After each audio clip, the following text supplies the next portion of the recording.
Hello दोस्तों, स्वागत है मेरे यूट्यूब चैनल पे। आज मैं लाया हूँ लाइब्रेरी कैटलॉग।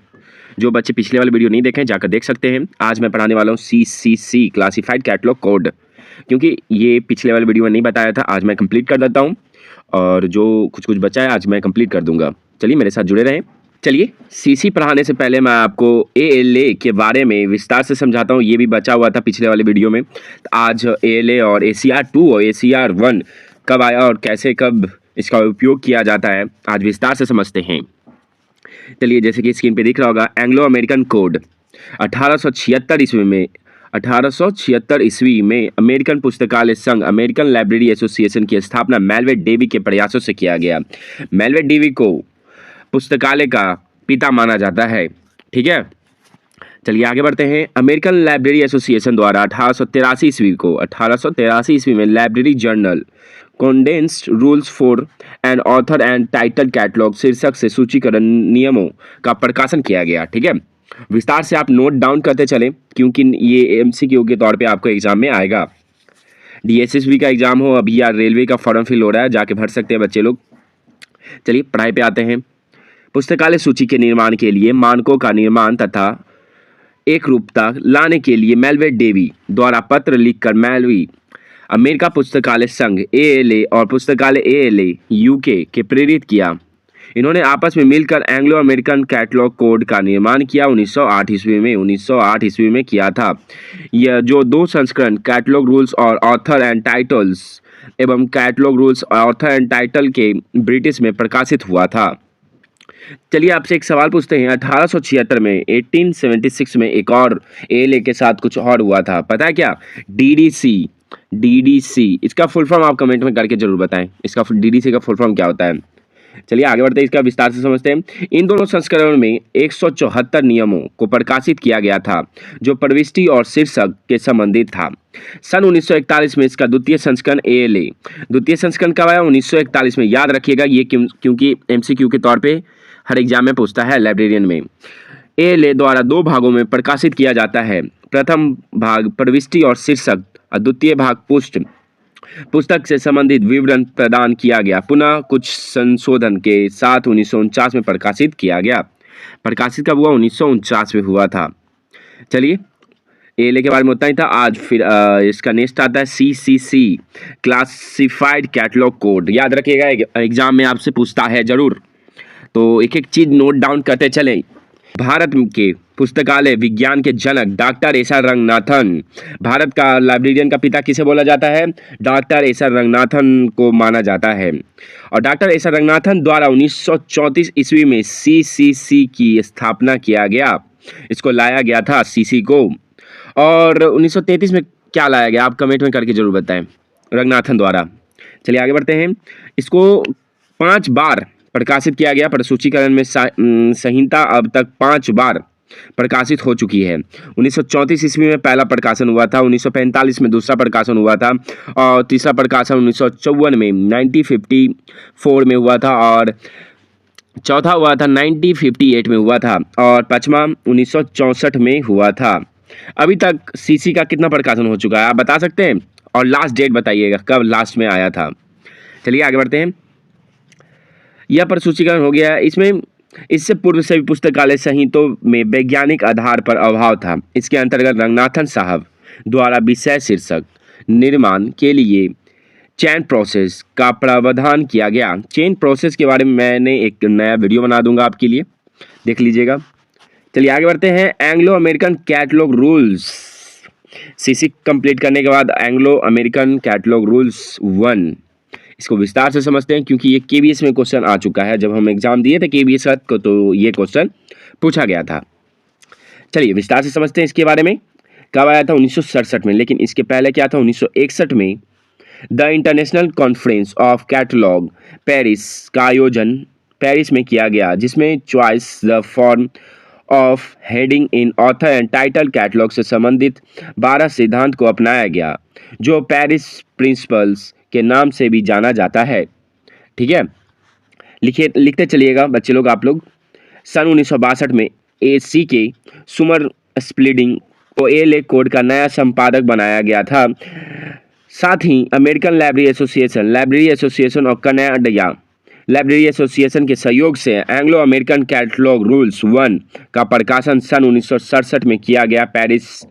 पेरिस में 1967 में 1967 में किया गया था। इंपॉर्टेंट है कि सेंट्रल लेवल पे कब किया गया ये इंपॉर्टेंट नहीं है, किसके द्वारा और किसको किसको मिला के हुआ। जैसे अमेरिकन लाइब्रेरी एसोसिएशन लाइब्रेरी और कैनेडियन को मिलाकर ACR1 बना था। ठीक है, तो ये क्वेश्चन भी आया हुआ है KBS में। ये सब आपको प्रीवियस ईयर क्वेश्चन करवा रहा हूँ। जितना भी मैं आपको पढ़ाता हूँ सारा प्रीवियस ईयर क्वेश्चन के तौर पे पढ़ाता हूँ। यह 2 संस्करण अमेरिकन टेस्ट और ब्रिटिश टेस्ट में प्रकाशित हुआ, जो 3 भागों में बट गया। पहला भाग प्रविष्टि और शीर्षक, एंट्री एंड हेडिंग। यह भाग पेरिस सिद्धांत, ALA नियम और लुड के ड्राफ्ट पर आधारित है। दूसरा पार्ट 2 डिस्प्रेशन। यह भाग लाइब्रेरी ऑफ कांग्रेस रूल्स 1949 पर आधारित था। Part 3 non books merits. इस भाग को अब पुस्तक सामग्री प्रविष्टि में मिलाया गया संबंधित है। आगे बढ़ते हैं। International standard bibliography very very important है, इसको देखिएगा। 1969 ईस्वी में 1969 ईस्वी में कोपेनहेग में सूचीकरण के विषयों पर अंतर्राष्ट्रीय सम्मेलन आयोजित किया गया। ISBD का विकास किया गया। याद रखिएगा कब विकास किया गया, 1969 में। इसका मुख्य उद्देश्य वार्ड विवरण बिब्लियोग्राफी तत्वों की पहचान करना, उसका अनुक्रम निर्धारित करना तथा उसका कार्यान्वयन करना था। चलिए आगे बढ़ते हैं। ISBD का कार्य प्रलेखों के सूचीकरण के दौरान संलेखों के ग्रंथपरक विवरण प्रदान करने के लिए अंतर्राष्ट्रीय स्तर पर मानक प्रदान करना है। चलिए कोई नहीं, वेरी वेरी इंपॉर्टेंट, ये एग्जाम में हर बार एग्जाम में पूछा जाता है। इसका प्रथम प्रकाशन ISBD एम। याद रखिएगा एम क्या है, एस क्या है, CM क्या है, PM क्या है, CPOB क्या है, इसको हम विस्तार से आपको समझाते हैं। इसका प्रथम प्रकाशन 1971 में प्रकाशित हुआ है। इसकी सफलता को देखते हुए अन्य संस्करण का भी प्रकाशित किया गया। प्रकाशित तो किया गया लेकिन याद तो हम लोग को करना पड़ता था। लेकिन कोई बात नहीं बच्चे, याद रखिएगा क्योंकि ये हर एग्जाम में पूछा जा चुका है। तो उम्मीद है कि बिहार लाइब्रेरियन का हो या कोई भी एग्जाम इसमें पूछा जाएगा दोबारा। चलिए ISBD एम का मतलब है फॉर मोनोग्राफ, एस का मतलब सीरियल, फॉर सीरियल।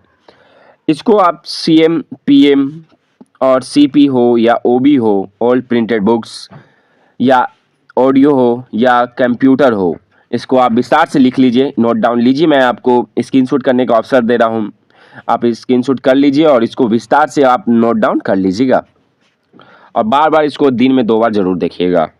जैसे दवाई खाया जाता है उसको जैसे ही इसको याद कीजिएगा तभी याद होगा। चलिए आगे बढ़ते हैं। इफ्ला के सभी प्रकार के प्रलेख के लिए समान ISBD G का प्रकाशन 1974 में किया गया। वास्तव में ACR2 का आधार भी है। इसमें प्रलेखों के डेटा तत्वों का मुख्य प्रलेख 8 क्षेत्रों में विभक्त था। जैसे कि क्या है, ISBD G कब प्रकाशित हुआ, 1974 ईस्वी में 1974 में प्रकाशित हुआ। और ये वेरी इंपॉर्टेंट है, यही कई बार आपसे पूछा जाता है। टाइटल, आख्यान, दायित्व, edition, types, publication, physics, serial और नोट। याद रखिएगा ये इंपॉर्टेंट है, सारे एग्जाम में आया हुआ है। जितना भी मैं पढ़ाता हूँ सारे एग्जाम में आया हुआ है, कहीं आलतू फालतू का कोई ज़रूरत नहीं है। ACR2 के बारे में आप जानते हैं, ACR2 के बारे में तो 1974 ईस्वी में ACR1 के रिवीजन के लिए American library association, British library, Canadian library association, library association. Important क्या है, अमेरिकन लाइब्रेरी, ब्रिटिश, कैनेडियन और लाइब्रेरी एसोसिएशन को मिलाकर ACR2 को बनाया गया था। और लाइब्रेरी ऑफ कांग्रेस की समिति गठित की गई, समिति बैठी थी, याद रखिएगा। इसके अनुसार के आधार पर ACR2 का प्रकाशन ALA और ALA के कैनेडियन पुस्तकालय, याद रखिएगा ये सब पूछा जा चुका है। आप टेस्ट मारिएगा तो प्रीवियस ईयर में क्वेश्चन जरूर आएगा। संघ द्वारा 1978 ईस्वी में किया गया। यह 2 भागों में प्रकाशित था और 1978 में क्या प्रकाशित हुआ, ACR2 को प्रकाशित किया गया। चलिए आगे बढ़ते हैं। और एक और है, इसको पुनः संशोधित संस्करण 1988 और 98 तक प्रकाशित किया गया और पुस्तक में CD-ROM स्वरूप के उपलब्ध हैं। चलिए इसके बारे में ध्यानपूर्वक किसने कब लाया, कौन किसके द्वारा आया और कब आया।